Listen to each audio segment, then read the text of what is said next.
Hi hello friends, welcome to Guna's kitchen. ನಾನು ನಿಮ್ಮ ಪ್ರಿಯ.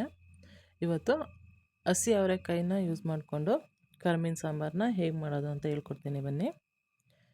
ನೋಡಿ ಎಷ್ಟು ಚೆನ್ನಾಗಿ ಬಂದಿತ್ತು ಗೊತ್ತಾ. ನನಗೂ ತುಂಬ ಇಷ್ಟ ಆಯಿತು. ಅವರೆಕಾಯಿ ಸೀಸನಲ್ಲಿ ಇದನ್ನ ಮಾಡ್ಕೋಬೋದು. ಅವರೆಕಾಯಿ, ಆಲೂಗೆಡ್ಡೆ, ಬದನೆಕಾಯಿ ಮತ್ತು ಕರ್ಮೀನ ಯೂಸ್ ಮಾಡಿಕೊಂಡು ನಾನು ಇವತ್ತಿನ ಸಾಂಬಾರನ್ನ ಮಾಡಿದ್ದೀನಿ. ಮತ್ತು ಇದನ್ನು ಮುದ್ದೆ ಜೊತೆ ಸರ್ವ್ ಮಾಡಿದ್ದೆ. ನೋಡಿ ಎಷ್ಟು ಚೆನ್ನಾಗಿ ಬಂದಿದೆ. ಬನ್ನಿ ಇದನ್ನು ಹೇಗೆ ಮಾಡೋದು ಅಂತ ನೋಡ್ಕೊಬರೋಣ. ಫಸ್ಟ್ ಸ್ಟಾರ್ಟಿಂಗಲ್ಲಿ ಅವರೆಕಾಯಿ ಮತ್ತು ಆಲೂಗೆಡ್ಡೆನ ಬೇಯಿಸ್ಕೋಬೇಕಲ್ವ. ಅದಕ್ಕೋಸ್ಕರ ಅವರೆಕಾಯಿ ಮತ್ತು ಆಲೂಗೆಡ್ಡೆನ ಹಾಕ್ಕೊಂಡು ನೀರನ್ನ ಹಾಕಿ ಬೇಯಿಸ್ತಾ ಇದ್ದೀನಿ. ನೋಡಿ, ಇದು ಹೀಗೇ ಬೇಯ್ತಾ ಇರಲಿ. ಸ್ವಲ್ಪ ಉಪ್ಪು ಹಾಕಿ ಮತ್ತು ಒಂದೇ ಒಂದು ಸ್ಪೂನಷ್ಟು ಎಣ್ಣೆನ ಹಾಕಿ ಇದನ್ನು ಈಗ ಬೇಯಲಿಕ್ಕೆ ಬಿಟ್ಬಿಡೋಣ. ಇವಾಗ ಒಂದು ಬಾಣಲಿಗೆ ನೋಡಿ, ಕರ್ಮೀಂದು ತಲೆ ಎಲ್ಲ ತೆಗೆದು ನಾನು ಹೀಗೆ ನೀಟಾಗಿ ಮಾಡಿಟ್ಟಿದ್ದೀನಿ. ನಾನು ಒನ್ ಟೈಮಿಗೆ ಮಾಡ್ತಾ ಇರೋದ್ರಿಂದ ಜಾಸ್ತಿ ಕರ್ಮೀನ ಯೂಸ್ ಮಾಡ್ತಾಯಿಲ್ಲ, ಸ್ವಲ್ಪ ಮಾತ್ರನೇ ಯೂಸ್ ಮಾಡೋದು. ಕರ್ಮೀನ ಯಾರಾದರೂ ತಿನ್ನಲ್ಲ ಅಂತ ಅಂದರೆ ಸಾಂಬಾರನ್ನ ಕರ್ಮೀನ ಮಿಕ್ಸ್ ಮಾಡೋಕ್ಕಿಂತ ಮುಂಚೆ ಸಾಂಬಾರನ್ನ ಸಪ್ರೇಟಾಗಿ ಎತ್ತಿಕ್ಕೋಬೋದು. ಅದಕ್ಕೋಸ್ಕರ ನಾನು ಸಾಂಬಾರನ್ನ ಸ್ವಲ್ಪ ಎತ್ತಿಕ್ತೀನಿ. ಈಗ ನೋಡಿ, ಹೀಗೆ ಕರ್ಮೀನ ನೀಟಾಗಿ ಫ್ರೈ ಮಾಡಿಕೊಂಡು ಲೋ ಫ್ಲೇಮಲ್ಲೇ ಫ್ರೈನ ಮಾಡಿ, ಹಾಗೆಯೇ ಬಿಸಿ ಇದ್ದಾಗಲೇ ನೀವು ಸ್ವಲ್ಪ ನೀರನ್ನ ಆ್ಯಡ್ ಮಾಡಿದ್ರೆ ನೀರದೆಲ್ಲ ಕರ್ಮೀನಲ್ಲಿರೋ ಗಲೀಜೆಲ್ಲ ನೀಟಾಗಿ ಬಿಡುತ್ತೆ. ಇವಾಗ ಒಂದು ಮಿಕ್ಸಿ ಜಾರಲ್ಲಿ ಕಾಯಿ ತುರಿ, ಸ್ವಲ್ಪ ಚಕ್ಕೆ, ಆಮೇಲೆ ಹುಣಸೆಹಣ್ಣು, ಒಂದು ನಿಂಬೆಹಣ್ಣು ಗಾತ್ರದ್ದು, ಒಂದು 7-8 ಎಷ್ಟು ಬೆಳ್ಳುಳ್ಳಿ, ಒಂದು ಅರ್ಧ ಈರುಳ್ಳಿ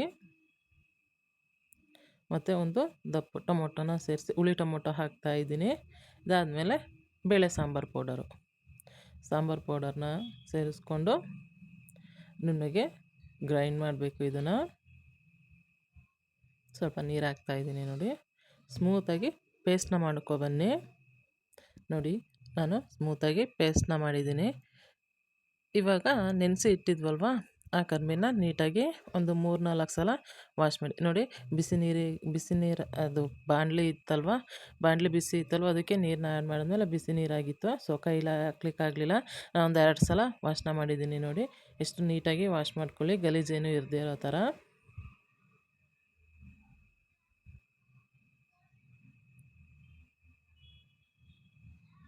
ಹೀಗೆ ನೀಟಾಗಿ ಯೂಸ್ ಮಾಡ್ಕೊಳ್ಳೋದ್ರಿಂದ ನಿಮಗೆ ಅದು ಕಲ್ಲೆಲ್ಲ ಬರುತ್ತಲ್ವ, ಅದು ಹೊಟ್ಟೆಯಿಂದ ಕಲ್ಲೆಲ್ಲ ಆಚೆ ಹೋಗುತ್ತೆ. ನೋಡಿ, ಇಲ್ಲಿ ಅವರೆಕಾಯಿ ಮತ್ತು ಆಲೂಗೆಡ್ಡೆ ಬೆಂದಿದೆ. ನೋಡಿ, ಅವರೆಕಾಯಿ ಎಲ್ಲ ಆಲ್ಮೋಸ್ಟು ಬೆಂದಿದೆ. ಈ ಟೈಮಲ್ಲಿ ಈಗ ನಾನು ಮಸಾಲೆ ರುಬ್ಬಿದ್ವಲ್ವ ಆ ಮಸಾಲೆನ ಹಾಕ್ಕೋತಾ ಇದ್ದೀನಿ.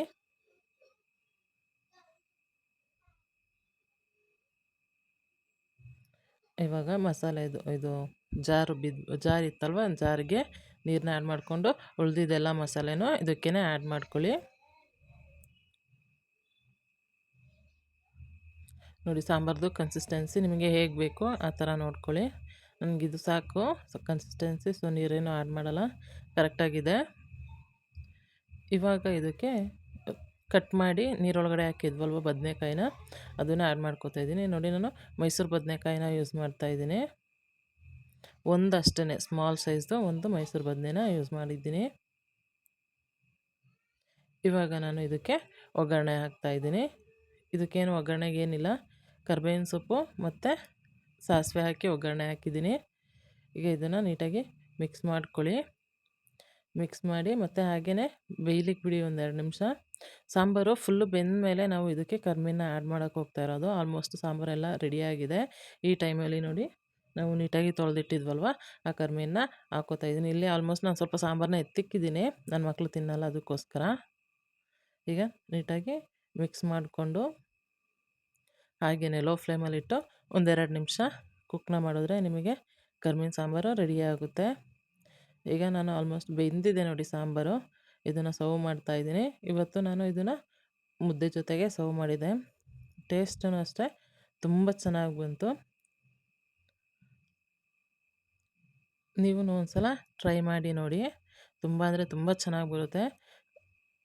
ನನ್ನ ಚಾನಲ್ಗೆ ಪ್ಲೀಸ್ ಸಬ್ಸ್ಕ್ರೈಬ್ ಮಾಡ್ಕೊಳ್ಳಿ. ಒಂದು ಸಲ ಟ್ರೈ ಮಾಡಿ ನೋಡಿ ಹೇಗೆ ಬಂತು ಅಂತ ನನಗೆ ಕಮೆಂಟ್ ಮಾಡಿ ತಿಳಿಸಿ. ನೀವು ಕಮೆಂಟ್ ಮಾಡೋದ್ರಿಂದ ನನಗೆ ತುಂಬ ಖುಷಿಯಾಗುತ್ತೆ, ಹೇಗೆ ಬಂತು ಅಂತ ನನಗೂ ಗೊತ್ತಾಗುತ್ತಲ್ವ. Thank you for watching my video. ಹೀಗೆ ನನ್ನ ಚಾನಲ್ನ ವಾಚ್ ಮಾಡ್ತಾಯಿರಿ, ಒಳ್ಳೆ ಒಳ್ಳೆ ರೆಸಿಪೀಸ್ನ ಹಾಕ್ತಾಯಿರ್ತೀನಿ.